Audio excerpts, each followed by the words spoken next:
So Nelson, Yes. looks like it's 6 o'clock at school. Time for us to go home. Let's go home, Loumeir. Nice. We're gonna stretch up the... Hey, Loumeir, wouldn't it be funny if the door was electrocuted? Are you serious? Yeah. Holy crap. What the...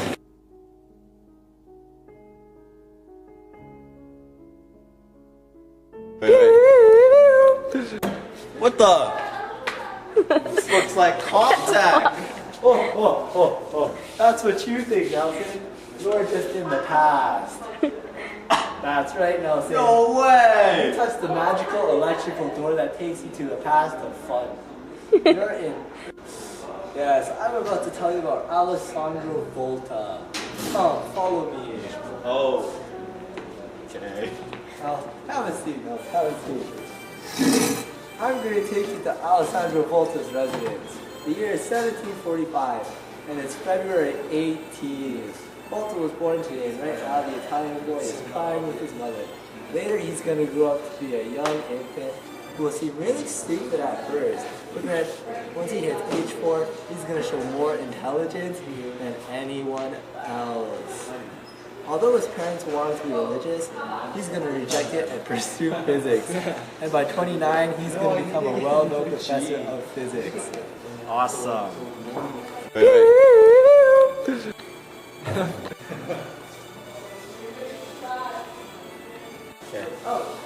Fun fact time. Volta loved electricity. Throughout his career in physics, he'll discover methane, devise many experiments such as the electrophorus, and find out how to ignite a spark in a closed system. Fun fact time. And also, at age 49, he's going to marry Teresa Peregrini and raise 3 sons. And one of his most successful discoveries would be the voltaic pile, which produced a steady electric current. Something like 1819, he'll retire in Spain and die on March 5th, 1827. Wow. Pass away. Yes, sir. Come on, let's go over the Volta. Cool, look at those ladies.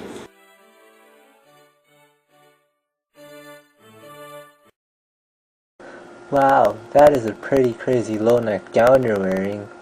Yeah, don't you see how the body area is open in the front, exposing my very decorative shoemaker, which is pinned to the gown over the corset beneath? And haven't you noticed my ravishing robe à la Grenache that shows back pleats hanging from my neckline, and my skirt that is looped into poofs over my petticoat? Didn't you know that's so fashionable right now? Quite stunning, I must say. And look at my heels. Look how high and curved they are. Wow, are they made out of leather? No, mine are made out of fabric. Wow, look at my fancy new hairstyle. My hair goes so high and looks like a big ship with masts and sails. My husband has been wearing some nice new items too. He's got some new cutaway coats, and the designers have been paying more attention to the cut and fit of the breeches lately. Yes, and the wig your husband wore at the formal party was long and powdered neatly from the forehead and clubbed nicely with that nice black ribbon. But I didn't like that waistcoat my husband has been wearing.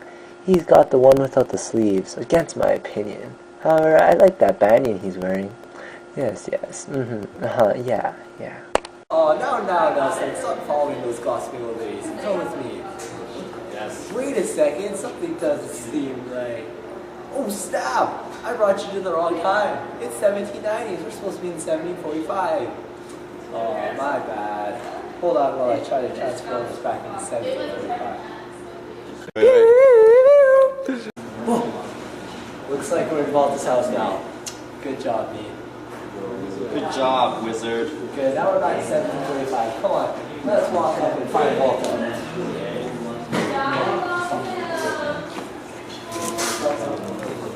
Whoa, those old men. Old man.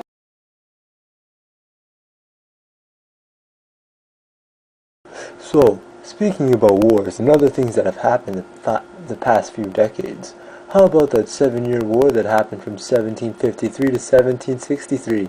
That was a pretty crazy battle between the major European powers at the time, which resulted in the creation of the Treaty of Paris. Yes, sir.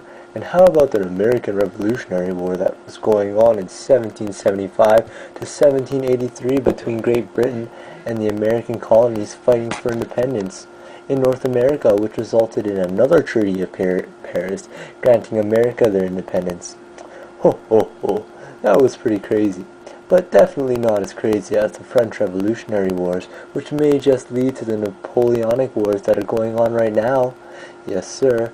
These historic events may just lead to the change of the monarchical government we have now and into a more democratic government that could happen in, say, the next 200 years. Oh, yes, sir. Those French revolutionaries are going to change the world. Oh. Wow, that was pretty unnecessary. Sure was. Come on, we gotta make it the Volta's house, or Volta's room. Better get going. The 17th year.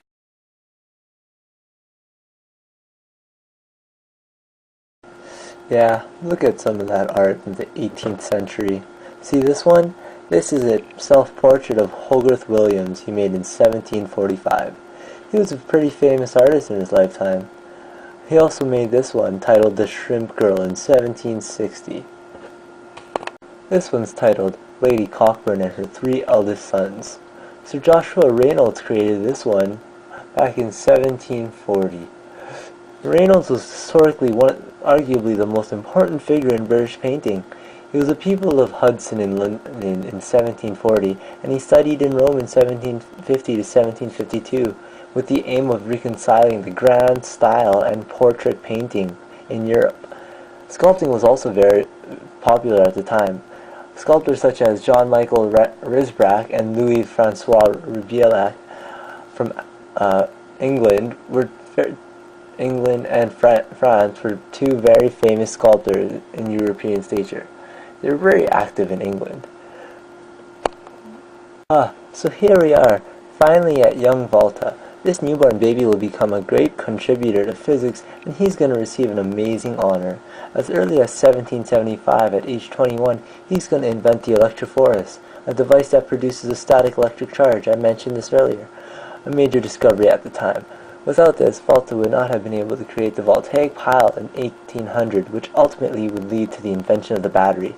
The amazing honor I mentioned earlier in 1881 after his death was the naming of the unit for the potential difference in electricity, which we all know as the volt. It's pretty clear that Volta was a very significant figure in physics. Without the voltaic pile and his discovery of the electrophorus, which was the first device to produce a charge, our society would not have been able to properly manifest its use of electricity that we use so much today. Electricity is all around us now. Even a simple remote control has evidence of Volta's work. The batteries that are used in the remote in order to make it work can be attributed to Volta, and his help isn't just that small. The electricity that flows through your television, or even your Nintendo DS. Even my DS? Yes. No way. Even as far as spacecrafts.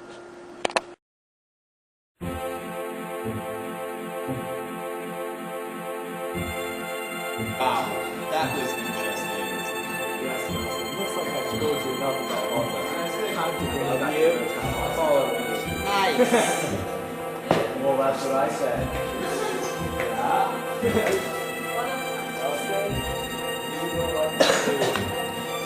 Background noise. La la la la la.